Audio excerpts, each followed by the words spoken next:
Včeraj v trgovskem središču, danes na stadionu in znova z množično udeležbo. Odzivnost na projekte v vijoličastem nikdar ni vprašljiva, nič drugače ni bilo niti ob izvedbi krvodajalske akcije, ki postaja že tradicionalna.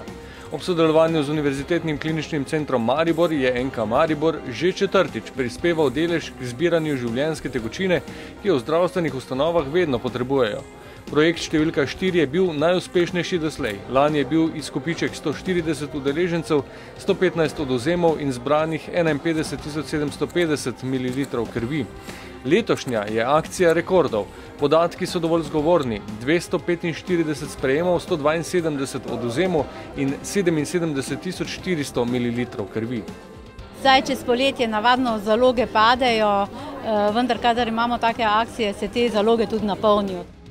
NK Maribor vedno pripravi dobro akcijo, tako da mislim, da so se kar dobro organizirali. Darovalce so v imenu kluba prišli med akcijo pozdraviti Krunoslav Jurčič, Marko Tavares in Petar Stojanovič.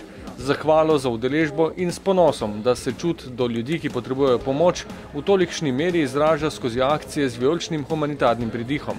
Jaz kot kapet sem zelo vesel, je čast mi, da bi kapetal tak klub, taka organizacija, ki je ne samo nogomet, ampak se skrbim za druge ljudi. To je Maribor, mi smo Maribor. Odločila sem se zato, ker vedno pravim vsak malo, pa je potem veliko. Tako da rada pomagam, to se mi zdi z moje strani najmanj, kaj lahko naredim. Me veseli, da še tu je nekaj drugega, da ne hodimo samo na tekme. Vidi se, da je Maribor institucija, da nekaj naredijo na slovenskem področju, pa tudi v Evropi. In to se drugače kaže, tu je zdaj vse posod na drugih področjih že.